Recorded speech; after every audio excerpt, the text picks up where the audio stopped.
na tika ki déjà liloba na nzambe na maboko ya nzambe na lobaki ke nzambe asa na nzela na liloba na ye oyo ekobima na munoko na ngai servante na ye. Vraiment bando na ngai esenge to bake la parole de Dieu est une puissance oyo ezali sunga biso. La parole de Dieu est une puissance oyo ezali plani qui a plani même la montagne, qui a plani la colline oyo ezali puissance oyo ezali briser, ezali buka même abanga. Liloba na nzambe ezali puissance oyo ezali toucher mitema oyo ezali andisi, mitema oyo ezali banga mais tant liloba nzambe eza bima. Haleluya, ezo sala musala nango liloba nzambe. Le mananzambe zana pour la corriger biso. Bible bina biso na Jérémie 33:3. Invoque moi, je te répondrai, je te montrerai des choses cachées, des choses que tu ne connaissais pas. Toko yeba makambo to yeba kite na nzana le mananzambe. Le mananzambe ezali miroir pour na bomo na biso. Le mananzambe ezali médicament pour tout notre corps. Donc yangwana na sepelaka kotanga le mananzambe na sepelaka pe kotea le mananzambe. Ndoko mwasi ndo mobali oyo zo lananga e sengeli tango bengami pona koyoka liba nzambe ezane sengo parce que nazana liloba oko découvrir makambo na no découvrate peut-être na ignorance na yo ozali kokumba bomo na yo na lolenge moko bozaki no parce que Bible dit biso mon peuple périt faute de connaissance mais si quand ozo connaissance nazana liloba nzambe liloba nzambe toko yoka makambu toko découvrir makambu oyo baboti na biso ba yebisa biso te oyo même na ba classe na biso ba yebisa biso te mais oyo molimo sans pesa ko yebisa biso. Liloba nzambe ekotaisa biso lolenge nini biso batu tozali pe lolenge ya batu nini oyo tozovana na bango pe lolenge nini tokoki kotambwisa bomoi na biso. Ndeko mwasi ndo mobali bosepelaka na koyoka liloba na nzambe, bosepelaka na kozala vraiment enseigner parce que soki toza enseigner te tokopérir. Parce que enseignement yango nde eza kofungola biso mayele, enseignement nde yango ezotalisa biso nde tokoki kokumbama. Haleluya. Vraiment ndeko Julia Nancy depuis Brazzaville, je te salue. Donc nzambe alola apambola biso nyonso, bijou matimba nzambe apambola biso. Donc nabandaki déjà matin nanga déjà na zopé cette introduction pour vous dire que la parole de Dieu est une puissance. Ezali puissance oyo eloko moko ekoki kotema na liboso ya nzambe ezali parce que le nzambe et bouka kaba montagne et bouka kaba colline le bananzambe est transformaka le bananzambe est change kaba situation le bananzambe haleluya et ça la rake tozwa valeur na miso abato le bananzambe za nyonso pona biso le bananzambe ezali miroir haleluya le bananzambe parce que tant total ka miroir ezali po totala place nini to check crayon mabe to check rouge à lèvres mabe tango moni obongisi na miroir siko yo bana nzambe pe eza bongo tant tozo yeko ya bana nzambe ezotalisa biso place ni tozo tambola bien na place ni tozo tambola mabe pe na makambo ni tozo sala o ezo sepesa nzambe te to ezo sepesa batu te le bana nzambe eza miroir pe le bana nzambe ezali médicament pour tout notre corps. Bible si biso quelque part na ba détresse na bango dans leur détresse ils invoquèrent l'Éternel et l'Éternel envoya la parole et la parole est guérie. Donc le bananzambe et bikisaki bango. Alléluia. Nzambe la pambola biso vraiment na zero. Alors le thème na motuya ngai nazaka toujours inspiré na ba circonstance oyo le kaka tout autour ya vie nanga tout autour ya ba vie ya bandeko tout autour ya makambezo le kanamboka tout autour ya makambezo yo ka par ici par là. Alors naebi que nyonso et l'obama déjà nyonso eza écrit na carte na Bible yango na ba circonstance nyonso ata o ce qui komelinga to eleki tout autour nanga nazaka beaucoup plus inspiré et puis quand na kotaka na parole de Dieu na découvraka toujours likambu oyo ezali similaire na makambu oyo ezo sala melanga to ezo sala mela bandeko to ezo sala mela batu mususu. Alléluia. Vraiment liloba o na te ya kabino ezaka ba sentiment na ngamo côté ezaka inspiré par le Saint-Esprit de Dieu ko landisama na ba circonstance oyo tozo le kanango. Alléluia. Alors thème na ya le ezali le ruse ou les tactiques de l'ennemi.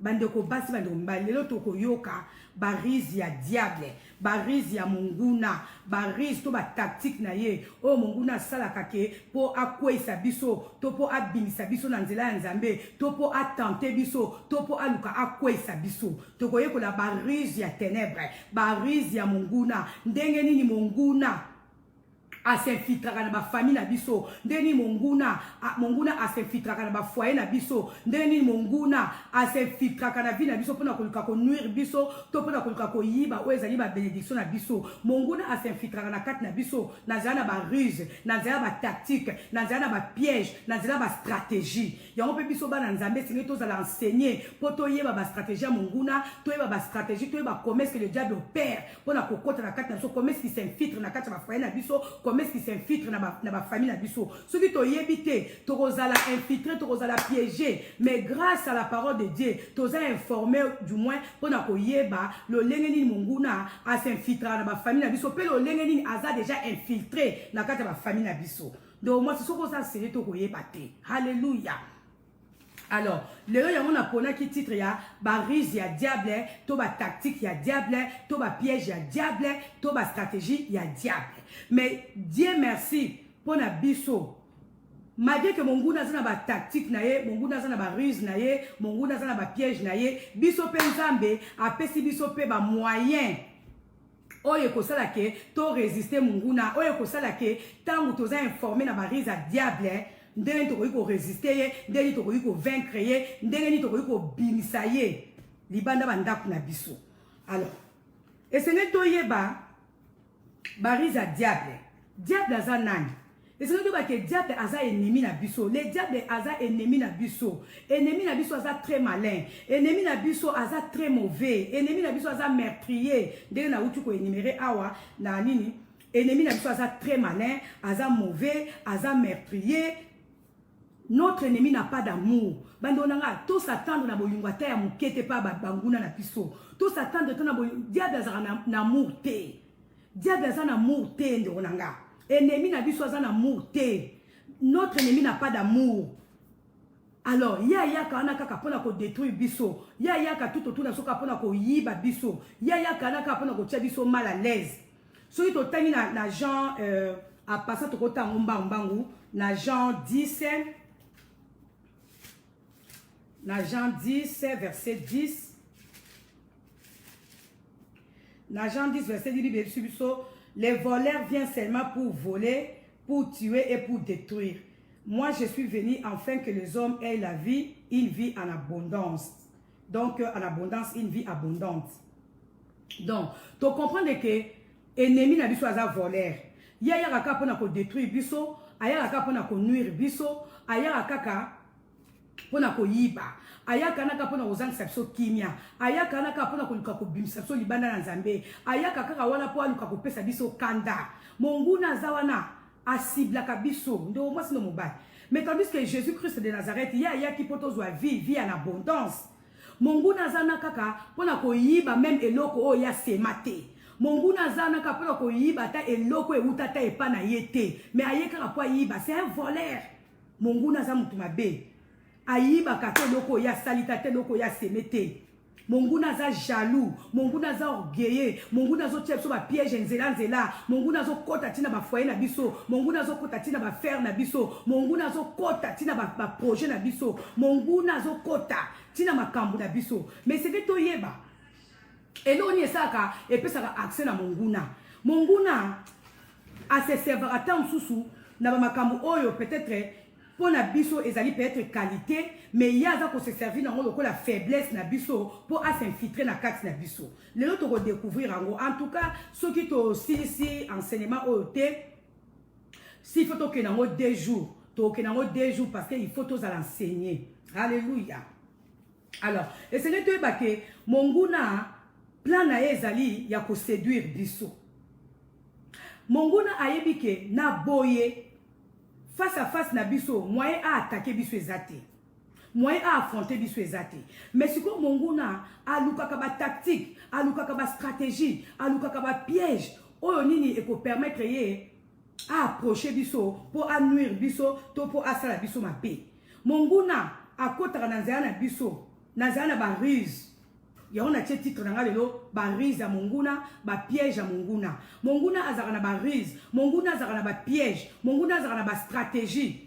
mais ceux qui osent informer ceux qui osent sobreté ceux qui osent prudenter oko sutuka bo monguna sa côté là qui na foyer monguna sa côté là qui na ndako libala na yo monguna sa côté là qui na ba faire na yo toko découvrir na kat na bible batu boni bazaka sobreté batu boni bazaka prudenter bakotera monguna na kati bandaku na bango nanze talando mwasi no mbali okoyi kokotsa monguna na kati ndaku na yo nanzela gentillesse na yo nanzana boboto na yo nanzela laisser faire na yo yo kaniso kotisi ba ange yo kaniso yambi ba ange zoko yambi ba banguna na yo siko banguna wana bazaki na rise nini oyo peut-être et ça qui que ose à l'imprudent ou imprudente ya koyeba ke baza banguna yo okoti ba ona kati ndaku na lelo sene to yeba mona zali yo bana nzambe ndo masa sene to tanga kali bana nzambe haleluya alors to komona ke diable aizaka na ruse to na tromperie pona ko nuire biso bana nzambe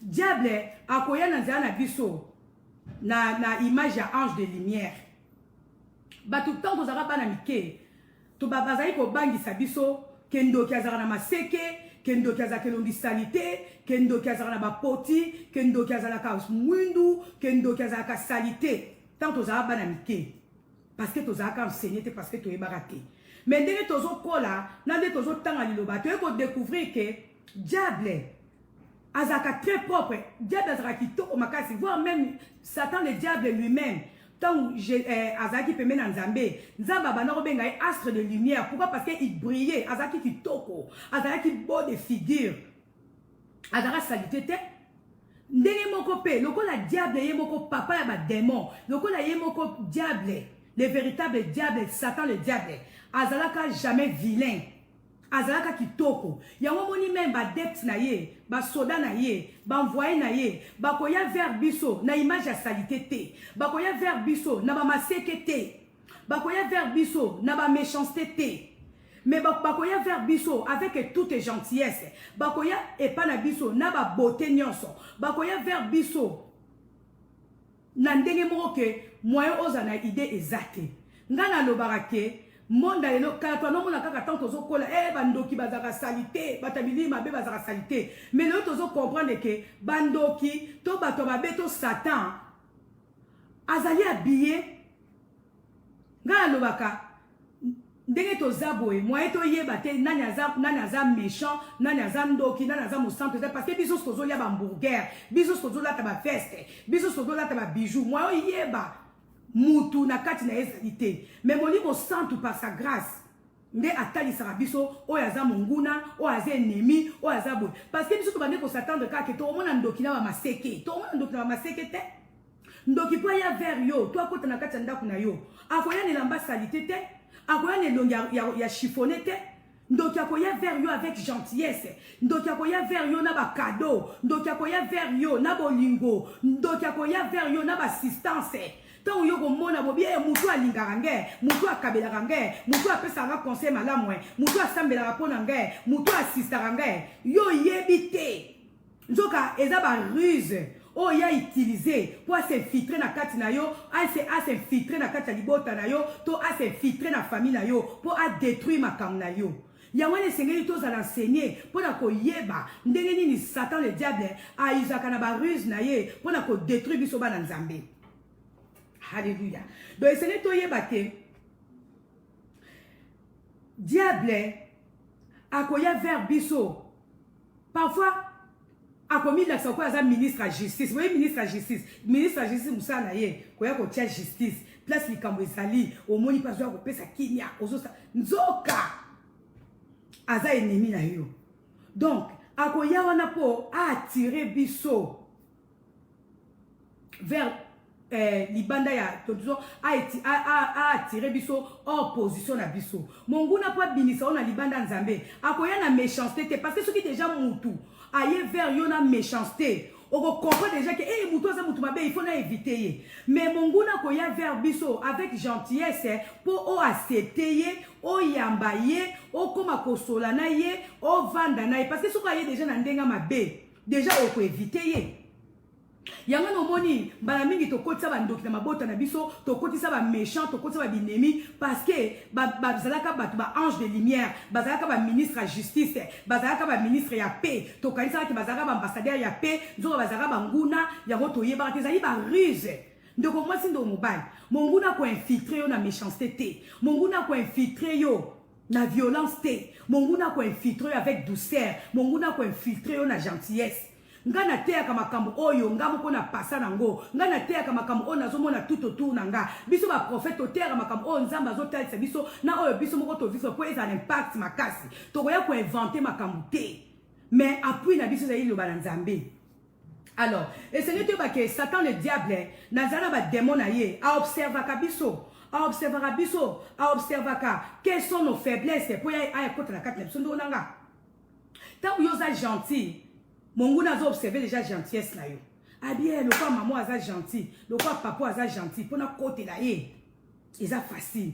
Maman oya kabaka, maman oya ngako sunga batu, papa oya ngako sunga batu, papa oya aboya kako yamba papa na ndaku na ete ndo nanga na bondamu oyo sala ka mon goût n'a pas ko profiter. Ayebi kokota na ndaku na yo ayebi ke soki ayepa na yo na ndenge kazangi place akolala na ndenge kazangi loka kolia tema ayebi yo oza muto kabaka oza muto ngotika mutala libanda te oza muto yo kaka batu mawa oza muto linga kosunga ndo nanga diada ko profiter kaka na ba faiblesse apona eza faiblesse pa na yo eza qualité mais ya ko ba maman yo kwa za chantier na te ka ko yebisa ke kazangi place akolala na yebisa ka ke na ke congé pa na ina ovanda ta 3 jours pa na ye nzokande a profiter bi que tant yo yambaye nde na kati ndako fo a opérer parce que na musika na o moyen a opérer pesate munguna a opérer musika na yote munguna a opérer pe vers yote na méchanceté a approcher na gentillesse pe a kolinga kokota na kati ndako na yo na ba moyen moko boye o ezali peut-être faiblesse c'est pas ezali qualité na yo mais ya monyango ezali moyen par lequel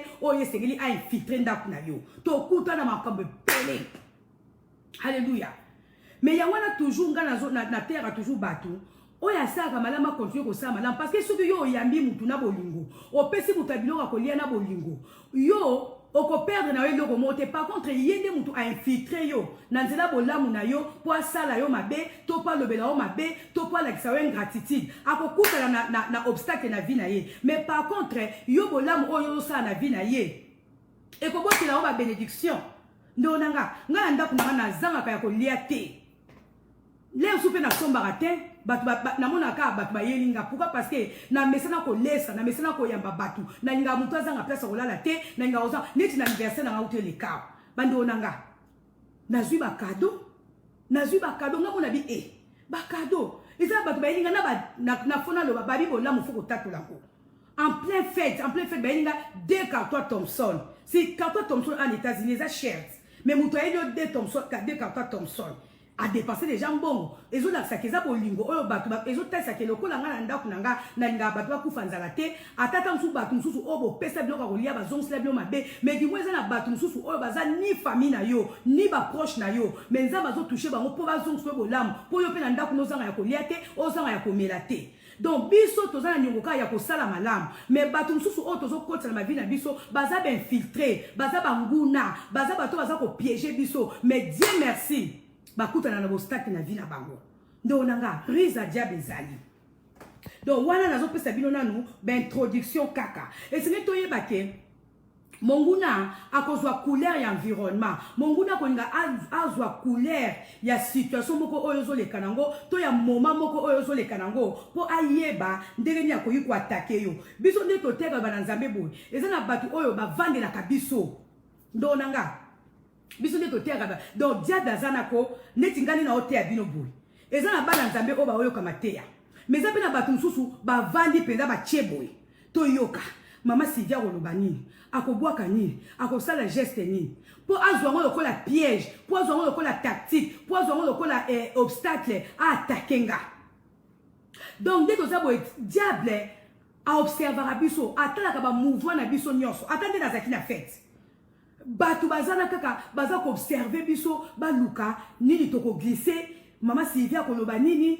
mama Sylvia ko bina ndenge nini mama Sylvia ko lia nini po ye azwa lokola moyen na ye a attaquer po azaka sa okinya mais biso pe lokwa toza na nzambe toza toujours sobre toyebi ke bato bazo veye bato bazo tala biso toyebi bango te mais biso siko na molimo toza déjà éveillé toyebi que nous avons affaire avec l'ennemi avandona pour observer biso atala soki tokosala nini soki tokolobali pour azwango moyen omoni te ye kutu mama pasteur abinaki kutu boye ye kutu mama pasteur tala ndenge aliaki monguna ndeko na nga azalaka mpona koobserve biso monguna aza wana aobservaka biso na bamoment oyo tozopase nango meme na kati ya bandako na biso meme makambo eza na kati ya ndako na biso meme makambo eza na bafamille na biso meme makambo ezoleka tout autour na biso monguna oyo azolinga abimiso na position na yo monguna oyo azolinga koatake yo na nzela na maloba na nzela na bamenace na nzela na benjure akolinga aveye tout autour na yo atala mouvement nyonso nini yo kosala geste nini yo kosala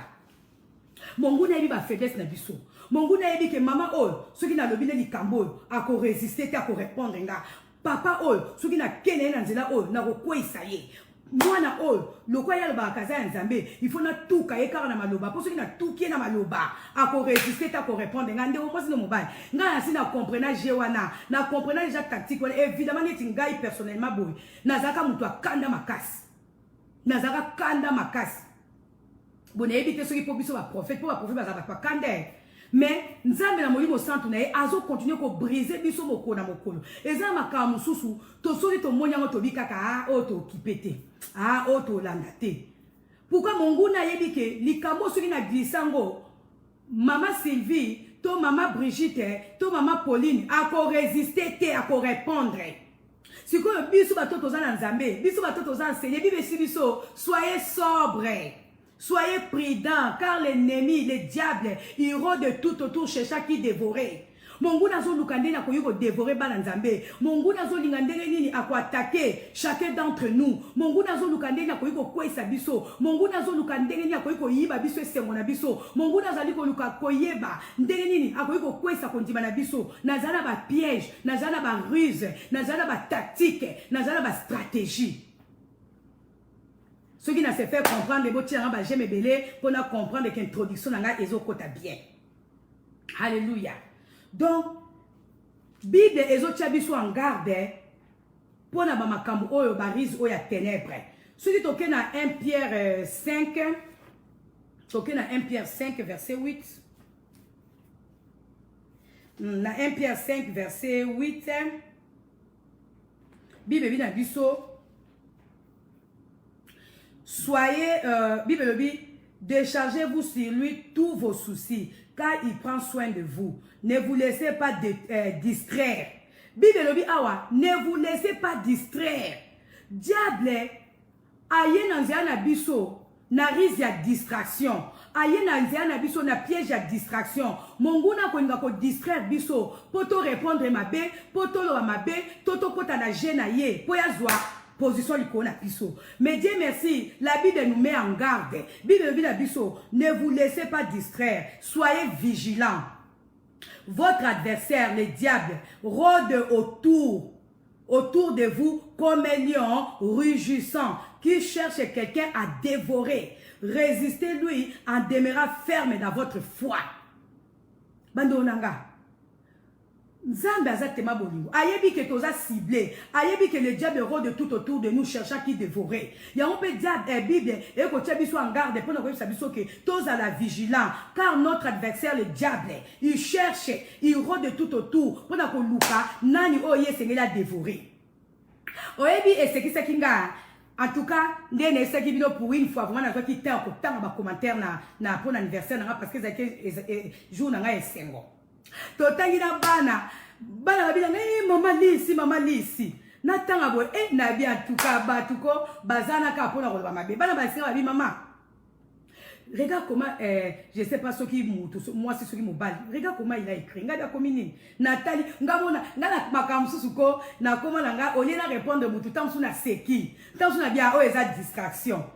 Moutoumon vraiment yéné ko sala commentaire l'anniversaire pour dire que non maman Sylvie tika ko kosa batu ça se voit à 100% que taba oyo o sangisi on ngombe yango ba sangisa ka ngombe na taba donc pour na mutu na ko lia taba ezali eloko moko etona pona ye Dieu merci na mona ki batu ba répondre ki ba bi o pona yo eza etona ko mona mutu atumba taba donc zo mona que Moutouan na lingaki nini na répondre ye. Mais Dieu merci nga pe na zaki na prudence. Na répondre ye te na mona ngo distraction. Donc fene to yeba ke diable ako luka biso même makambo eza mike même makambo eza terre à terre, même makambo ezo yekala ba foyer na biso, même makambo e concerné ta bango te parce que bibe si biso le diable akoya ko zwa akoya ko buka ata o ya lonité, même makambo eza na kati ndako na yo e concerné na ngo yete, mais akonya kaka ya na nzela na yo po azali so kimia aloba no mabe po a déranger moral na yo to po azali sa yo kimia tant yo ozana kimia tel o bandi ko répondre ye donanga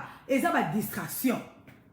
Alors, les gens comment naza ma terre belé par rapport à comment pour na ruse à diable. Bible si biso tous à la prudent parce que mon guna ya biso aza ba manœuvre belé o yazo ko linga ko détruire biso to o yazo linga ko déranger moral na biso. To ke otanga nanu ba arme o nzambe a pesa ki biso pote ba kolonga na ba ruse ya diable. To otanga na Ephésiens 6 Ephésiens 6, Bible Sibiso. Ephésiens 6, verset 11. Bible Nabiso. Bolimbi Sangai. Bunginga Lisusu.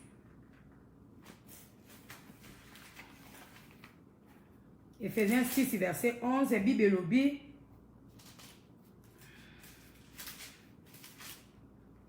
Bible Lobi Nabiso Awa.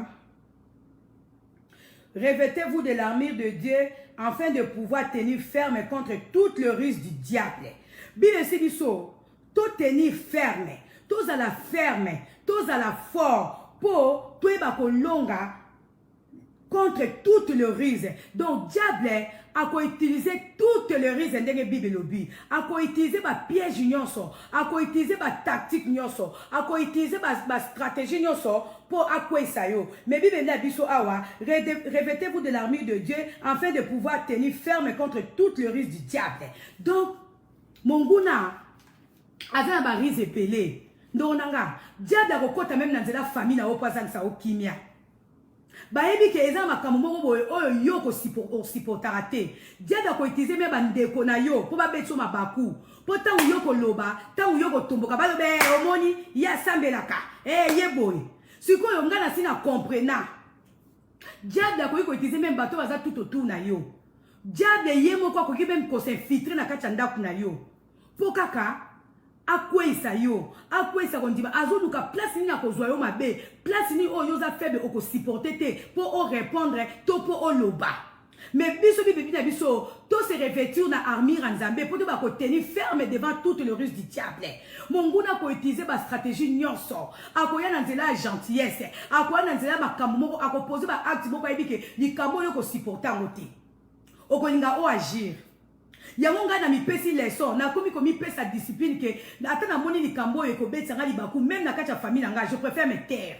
Pour ceux qui na lobby comme po yaya lobaki po atomboka ki po asaki boy ndona nga il faut mi yeba yo moko ni neza faiblesse na yo ni nezali point faible na yo oye ko bi ko pesa monguna accès na vie na yo so yo moko yebi yango okokanga ba porte okotike oyebi torota na kati ya bible awa ndenge ni diable atenta ki bana nzambe atie ki bana nzambe ba piège mais lokwa bazaki éveillé lokwa bazaki prudent ba résister ki monguna akoka ki ko se filtrer la kati na vie na bangote et puis c'est li boyeba chaque fois que tozo kuta na ba rise à ténèbres chaque fois tozo kuta ba piège à monguna soki monguna réussir yote akokoma agité soki batu batie yo ba piège na nzela na yo a réussir plan na été au moment na banguna no ba komi troublé ba okoma bilobela ba okoma irrité ba okoma agité pourquoi parce que ba plan na mo réussir te et réussir te pourquoi parce que yo o tenir ferme o koti si bangote na vie na yo alléluia to bete na nzambe maboko to bete na nzambe maboko ndonanga et c'est nous yeba ke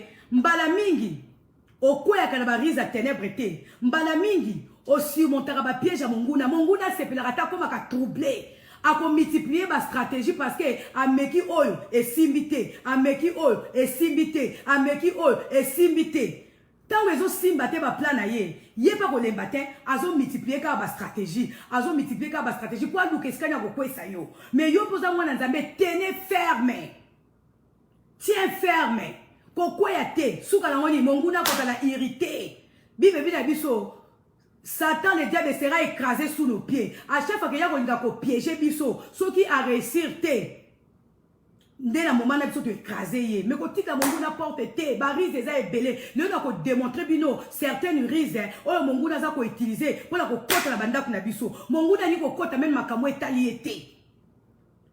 Ya mona quelque part bible lobi, diable ya ko yiba même loko ya lonité. Même makamo e conseiller te ayeka ko kota pour apesa yo kanda pour alobisa yo. Hallelujah.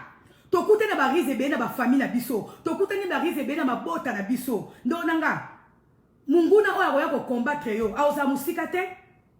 Soka za muta musika akolinga kota na kati ya famille na yo, asali na yo ami na ye, asali na yo intime na ye, asali na yo proche na ye. Poazwa yo bien. Mais mususu pe okota kana nzela famille na yo kaka. Akokota pe kana bato oza na ba munguna za musika te. Akoya pe vers yo ne longia mabete na kanda te na violence te, akoya vers yo avec gentillesse. Alléluia. Alors, ce qu'on a dit, na kotanga ya ko pesa bino ba témoignage ya batu oyo ba sala ki ba rise na kat na Bible et puis Nzambe ayeba ki na kolongisa batu na ye. Biso molimo santo a révélation la chose cachée. Alléluia. Alors, toke kotanga totanga na Josué 9. Totangi na Josué 9. Bando na ngasoki nange koki na kokata et puis to continuer en parce que essayer tous à l'enseigner et essayer to yeba. Alléluia. Toke na Josué 9 to bandia on a verset 1 tina 16. Na kotanga malembe. Bible si biso. La nouvelle de ces événements parvint à tous les rois des pays situés à l'ouest du Jourdain, dans la région de montagne, dans la plaine côtière et sur tous les littoraux de la Méditerranée jusqu'en face du Liban. Le roi des Hittites, des Amoréens, des Cananéens, des Phérésiens, des Éviens et des Yébousiens. Alors ils s'assemblèrent pour combattre Josué et les Israélites sous un commandement unique. Par contre, les habitants de Gabaon, en apprenant comment Josué avait traité Jéricho et Haï, décidèrent de recourir à la ruse. Décidèrent de recourir à la ruse. Ils partirent déguisés et chargèrent leurs ânes de sacs usés et d'outres à vin usés, troués et rapiécés. Ils chaussèrent de vieilles sandales, recommodées et endossèrent de vêtements en lambeaux. Ils prirent en guise de provisions du pain dur et tout moisi. Ils se rendirent ainsi au camp de Gilgal et vinrent trouver Josué auquel ils dirent en présence des hommes d'Israël. Nous arrivons d'un pays lointain pour vous prier de conclure une alliance avec nous. Les Israélites répondirent à ces Éviens, qui sait si vous n'êtes pas des habitants du voisinage? Dans ce cas, nous ne pouvons pas conclure une alliance avec vous. Ils déclarèrent à Josué, nous voulons être tes serviteurs. Mais qui êtes-vous? Leur demanda Josué, et d'où venez-vous? Ils lui répondirent, tes serviteurs viennent d'un pays très éloigné à cause du renom de l'Éternel, ton Dieu. Nous avons entendu parler de lui et de tout ce qu'il a fait en Égypte. Et comment il a traité les deux rois,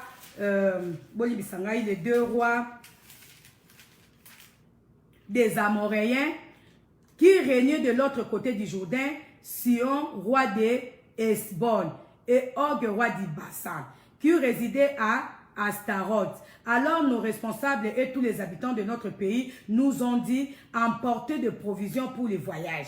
Allez trouver les Israélites et dites-leur, nous voulons être vos serviteurs, concluez une alliance avec nous. Regardez notre pain, il était encore tout chaud quand nous l'avons pris pour nos provisions dans nos maisons. Quand nous nous sommes mis en route pour venir vous trouver, et les voilà maintenant durs et tout moisis.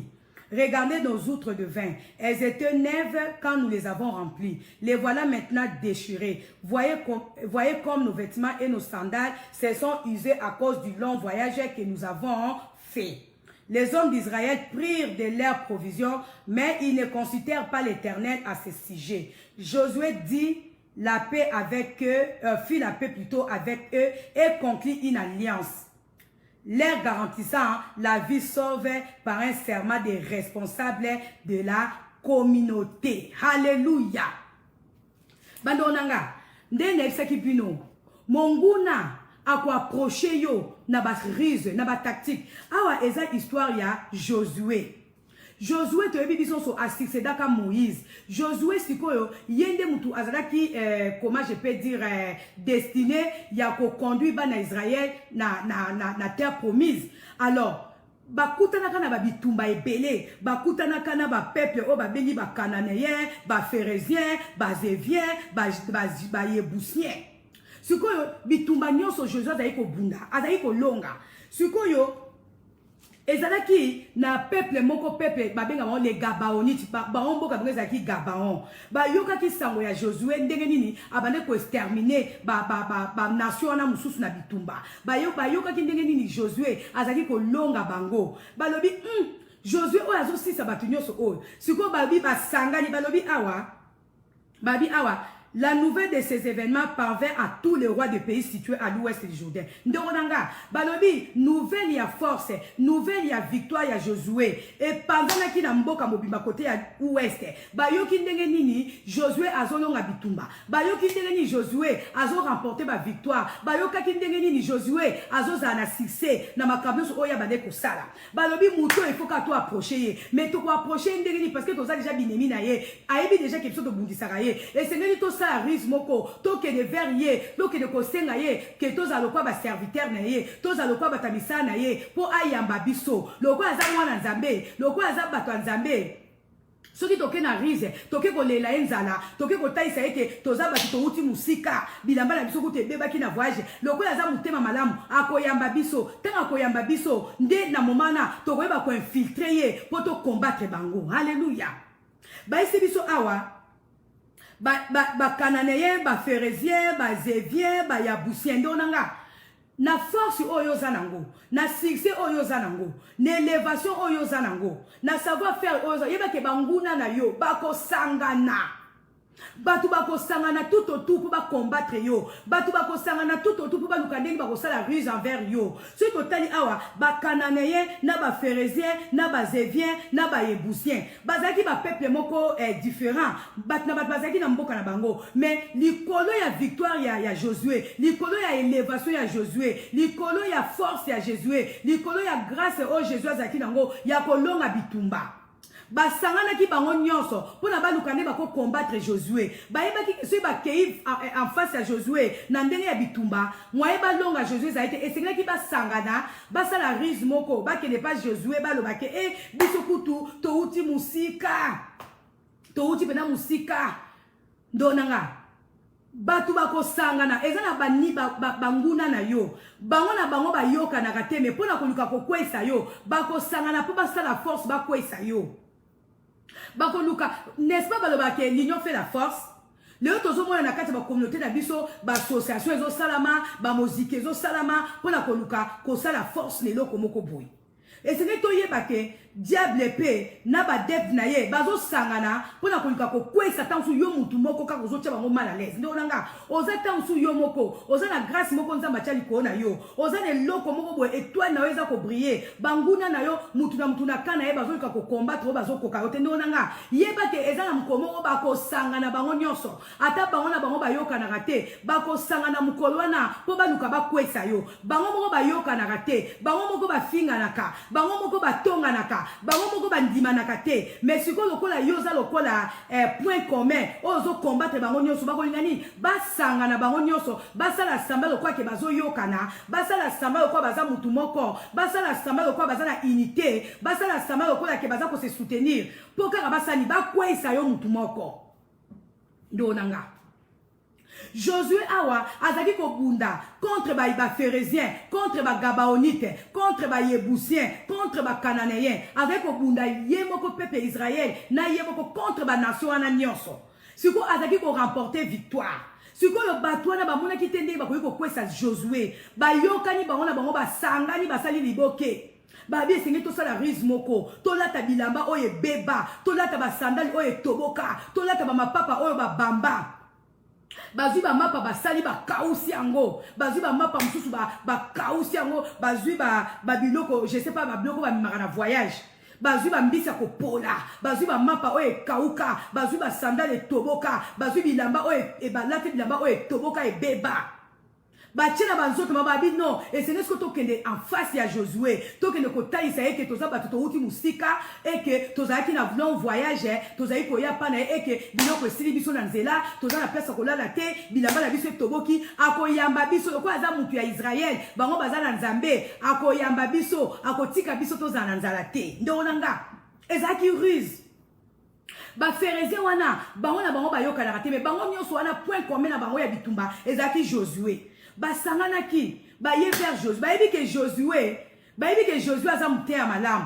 bayebi ke Josué akabaka bayebi ke Josué aza mwana nzambe bayebi ke Josué aza muta bolingo bake devant Josué ndonanga yo za na bolingo yo kabaka olingaka bato bala libanda te olingaka bato babetela mbula te ndonanga monguna koya pe vers yo kaka na stratégie wana ayebi ke non soki nake kobeta porte ya mama Brigitte soki nake kobeta porte ya président d'homme akotika nga nalala libanda te akokotisa nga na ndako na ye nzoka ezali ruse tomona yango mpe na bafilme tomona yango mpe tout autour akoya ayebi ke non nde na soki nakei pa mama Sylvie na ana nzala akopimelanga bilo akolia te évidemment okopimele bilo akolia te mais ntango yo servir ye sikoyo azotala tout autour na yo place ni akokotela pa combattre yo banguna ya Josué basanganaki banguna ya bana Israël basanganaki mpona kosala l'union fait la force po baluka ba combattre Josué sikoyo Josué erreur basalaki bakonsultaki nzambe te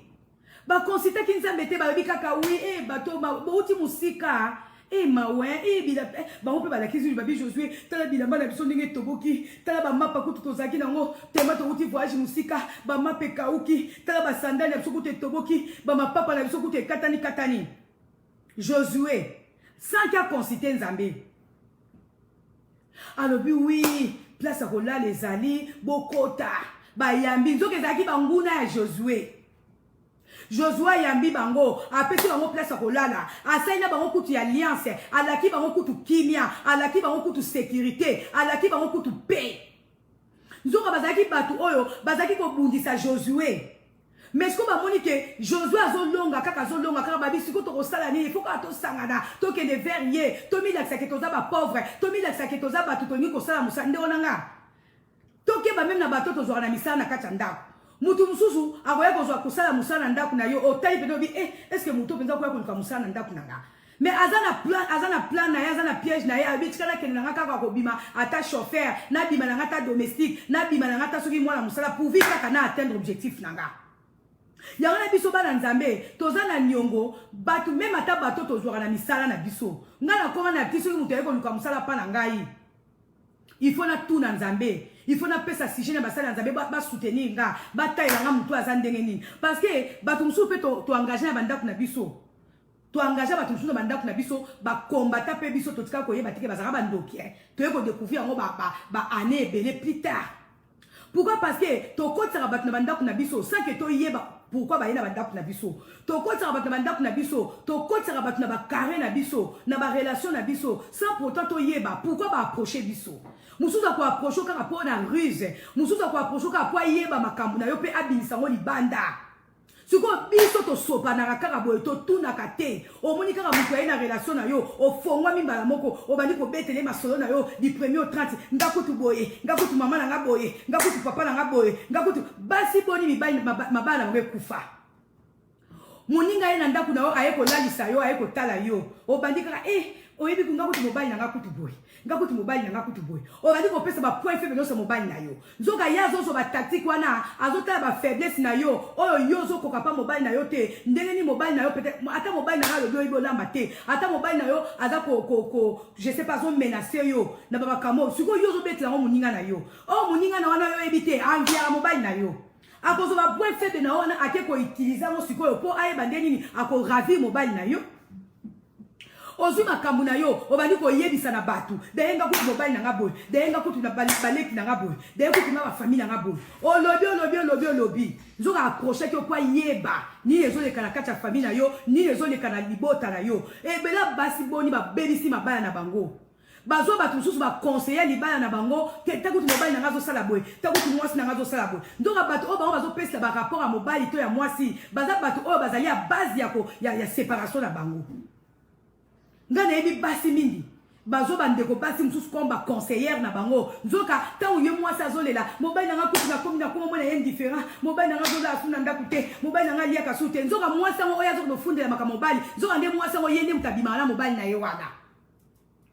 ndo nanga tosala babuzoba ebele barise mutu mususu akoya ndeko nanga nakutani na makambo ebele mususu akoya faire yo mama yaya odimi mpe aye avandisi yo na ndako nzoka monguna le diable aye po ayeba makambo na yo aye po ayeba famille na yo aye po ayoka nini bosolaka po akabimisa yango tosalaka attention ndeko nanga tokontinue kosala malamu mais totunaka mpe nzambe diable aza na batactique ebele diable aza na rise ebele mpona koatteindre biso mpona koluka kodétruire biso mpona koluka konuire biso mpona koluka kodéranger biso halleluya awa Josué atunaki nzambe te atali kaka alobi bato bauti musika bato vraiment basali voyage mulai bato peza bilamba na bango ezuluki bato peza basandali na bango ekatani bato peza bamapa na bango ekomi makasi boye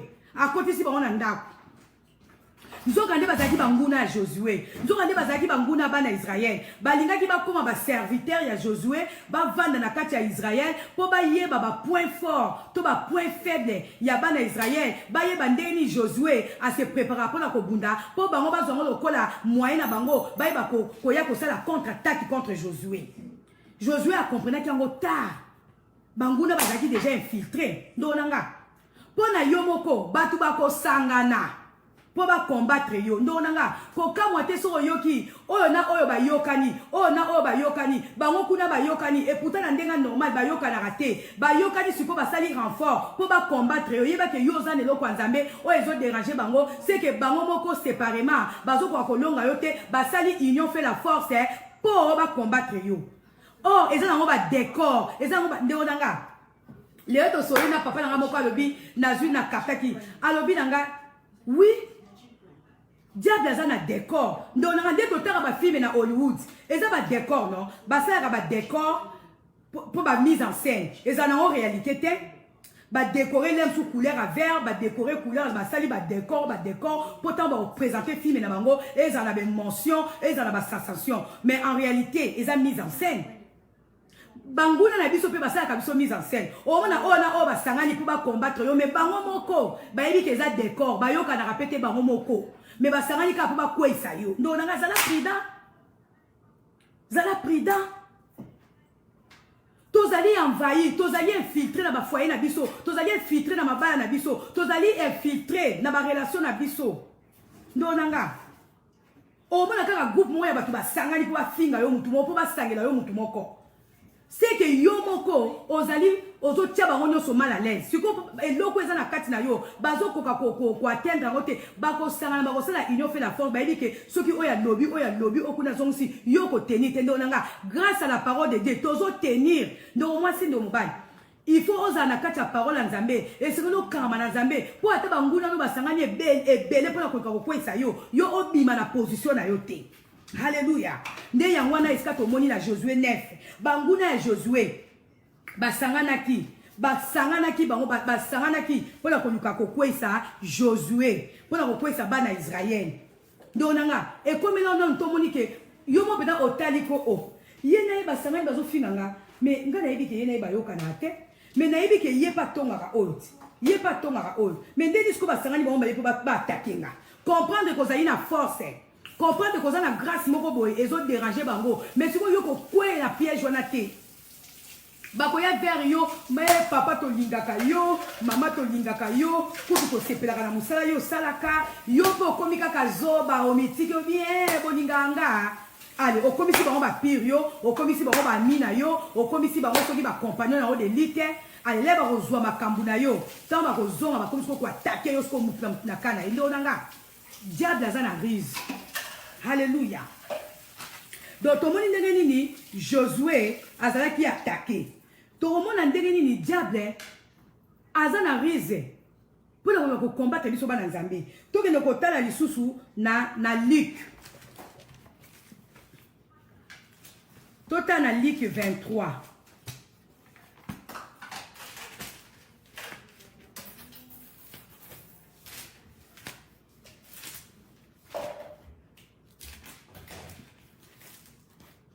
na Luc 23. Na Luc 23, na verset 12. Bible Sibiso Awa. Hérode et Pilate, qui jusqu'alors avaient été ennemis, devinrent amis ce jour-là. Donc, moi, si. Hérode na Pilate, bazaka banguna. Hérode na Pilate, bazaka koyokana te. Mais pour combattre Jésus-Christ de Nazareth, Hérode a lu pour combattre Jésus dans le Hérode écoute tout histoire Hérode bien. Abanda ko luka Jésus-Christ banda Jésus-Christ abota matika ko voit Jésus te. Ti Jésus a kola. Pilate peut côté na ye bazaka koyokana te na Hérode. Mais pour na ko luka ko kwesa Jésus-Christ de Nazareth, pour na ko luka ko livrer Jésus-Christ. Alléluia. Basangani. Pour na ko luka ko kwesa Jésus. Donanga banguna na yo bako sangana. Jésus-Christ azali vérité. Jésus-Christ azali mwana nzambe. Hérode na Pilate basangana ki pona ko kwesa Jésus-Christ de Nazareth. Ndonanga pona vérité banguna no bako sangana. Obondenga na hote ya vérité bo. Mingi ba osepela te. Bako luka basangana. Pour ba ko combattre, pour ba lo ba n'importe quoi. Biso tozotel le bananzambe. Le bananzambe zali épée, le bananzambe zali mbeli, eza ko kata mike. Le bananzambe za ko buka ba montagne. Tu so de rotika côté la vérité te. Biso sengela soka ka le bananzambe za la semer. Ata oboyango mais oyoki yango ekoti mbuma. Ata na sa pongi e banda ko déranger. Ti o kokuta na Yesu. Hérode na Pilate, basanga ki pour ba kwesa Jésus-Christ de Nazareth. Ndeko nanga batu po na vérité bako sangana po baya na ba faux témoignage po baya ba combattre yo Jésus-Christ aza vérité. Hérode na Pilate ba sangana ki ne Bible sibiso awa ba koma ki ba mi mukolo wana po ba kwesa parce que Jésus-Christ aza ki vérité azali ko ba makambu bande ko tuka bango azali ko ba makambu bande ko déranger ba vie na bango azali ko ba makambu o ezali ko conseiller bango ba sangana ki po ba kwesa Jésus-Christ. Parce que Hérode na ndenge na yemoko akokai kolonga Jésus te.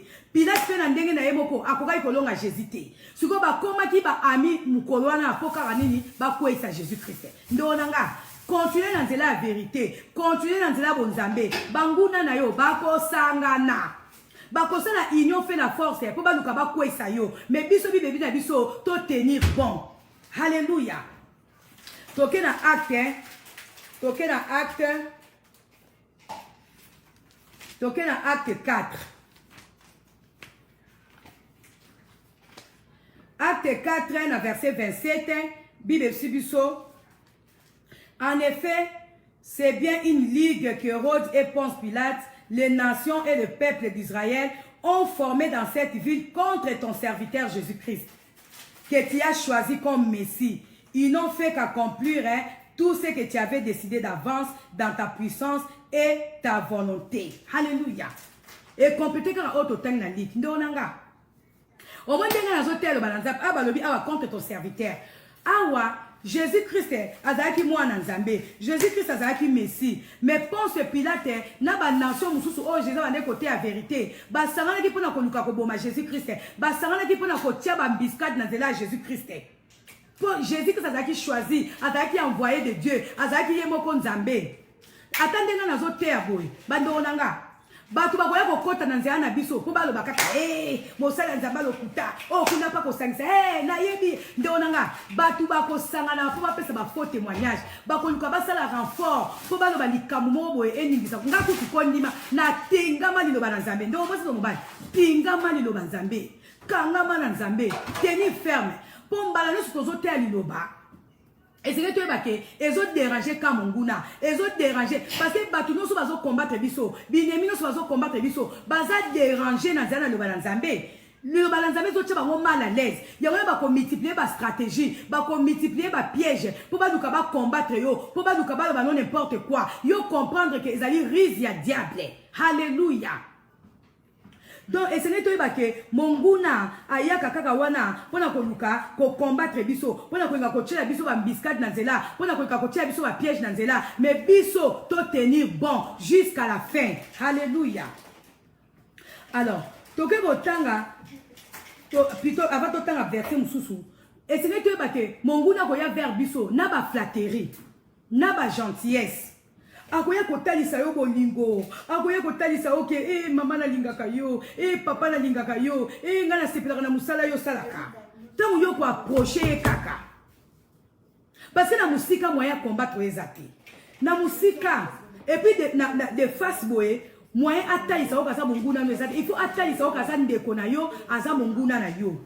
Diable kokota même na famille na yo ko apesa yo kanda. Na makambo o ayebi ke yo ko supporter ngo, c'est parce que Dieu toza partout. Toza ba faiblesse. Suko diable asiré akabiso. Ayebi ke likambo oyo mama oyo aza faible nango. Papa oyo aza faible nango. Soki na sali likambo oyo na kozwaye bien. Soki na sali likambo oyo na kozwaye bien. Suko biso kwa toza éveillé, biso kwa toza prudent. Toza la batu ya bokebi nyonso tant tozo mona makambo bongo eza lokola piège. Oyo ezo kopesa biso kanda, oyo ezo ndaka tolo ba mabe, oyo ezo ndaka to sika. To kima monguna to résister au diable. Bible dit résister au diable et il fuira loin de vous. Alléluia. Toke otanga na Esdras. Esdras. Esdras.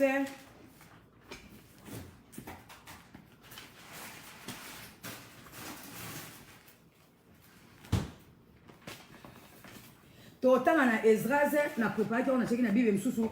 Avant que na Esdras c'est pour na lingaka ko perdre temps na ko lukate na ngi totanga na Esaïe 39.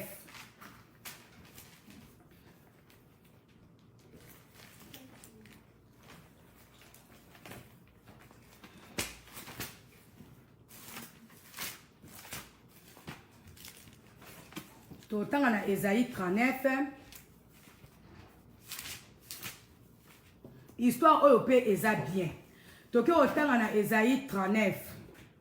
Na Esaïe 39, toko bandango na verset to bandango ata na 1 anu.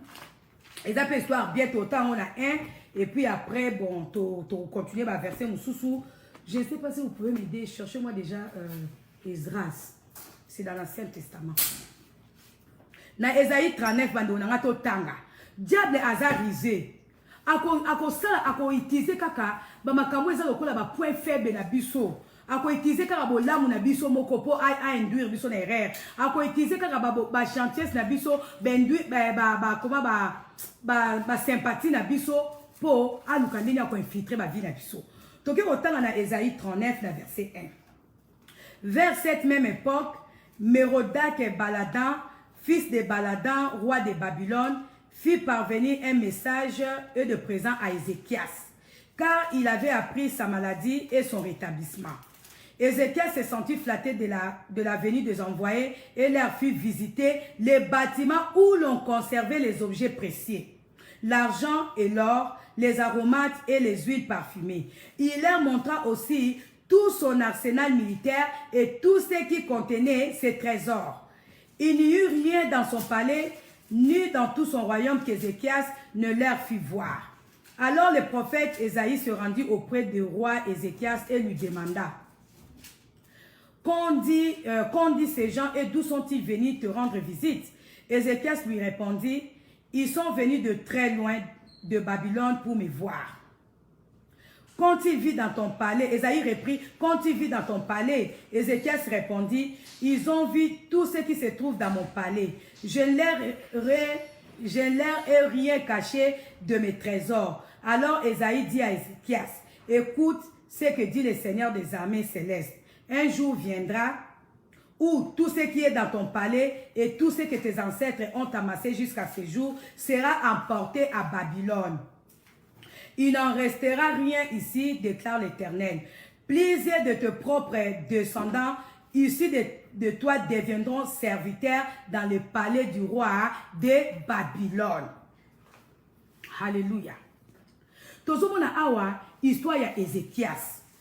Toyebi biso nyonso Ézéchias a belaki. Toyebi histoire ya Ézéchias. Esaïe 30. Soki tobandongo na ba 38 na ba 39.